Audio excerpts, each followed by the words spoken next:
മാസം മുഴുവൻ എല്ലുമുറിയെ പണിയെടുത്താലും ജീവിതത്തിന്റെ രണ്ടറ്റവും കൂട്ടിമുട്ടിക്കാൻ കഴിയാത്ത അവസ്ഥയിലാണ് മൂന്നാറിലെ തോട്ടം തൊഴിലാളികൾ. കമ്പനി നൽകുന്ന ആനുകൂല്യങ്ങൾക്കായി ശമ്പളത്തിൽ ഗണ്യമായ പങ്ക് വെട്ടിച്ചുരുക്കുമ്പോൾ 1000-ൽ താഴെ രൂപയാണ് ജീവിത ചെലവുകൾക്കായി അവശേഷിക്കുന്നത്. മൂന്നാറിലെ തോട്ടം മേഖലയെക്കുറിച്ചുള്ള റിപ്പോർട്ടർ അന്വേഷണം തുടരുന്നു.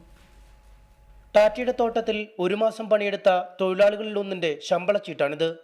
തൊഴിലാളികൾ പിരിതി എന്ന് വിളിക്കുന്ന ഈ ചീട്ട് കമ്പനിയുടെ സൗജന്യ അവകാശവാദങ്ങളുടെ യഥാർത്ഥ ചിത്രം വെളിപ്പെടുത്തും. 5901 രൂപ ശമ്പളം ലഭിച്ചയാളിൽ നിന്ന് കമ്പനി പിടിക്കുന്നത് ഇവയൊക്കെ: PF 708, LIC 341, വൈദ്യുതി ചാർജ് 388, അരി 750, വിറക് 420, സഹകരണ സംഘം 1050 എന്നിവയടക്കം കിഴിവ് വരുന്നത് 4181 രൂപ.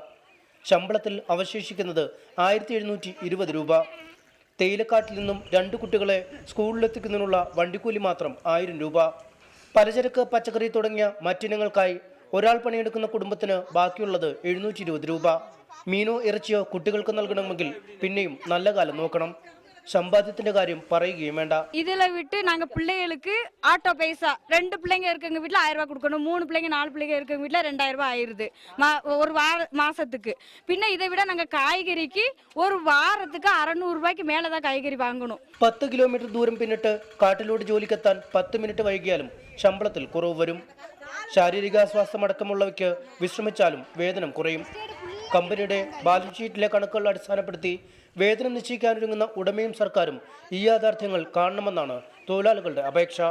സൗജന്യമെന്ന് കമ്പനി വിശേഷിപ്പിക്കുന്ന ഓരോ കാര്യങ്ങൾക്കും പണം വെട്ടിച്ചുരുക്കിയത് ഒഴിവാക്കിയാൽ 2000-ൽ താഴെ പണം മാത്രമാണ് ഇവർക്ക് കയ്യിൽ ലഭിക്കുക. ഈ തുകയ്ക്ക് രണ്ടറ്റവും കൂട്ടിമുട്ടിക്കണമെങ്കിൽ അത്ഭുതങ്ങൾ തന്നെ കാട്ടേണ്ടി വരും. മൂന്നാറിൽ നിന്നും ക്യാമറമാൻ എബിൻ സാബുവിനൊപ്പം MS അനീഷ് കുമാർ, റിപ്പോർട്ടർ.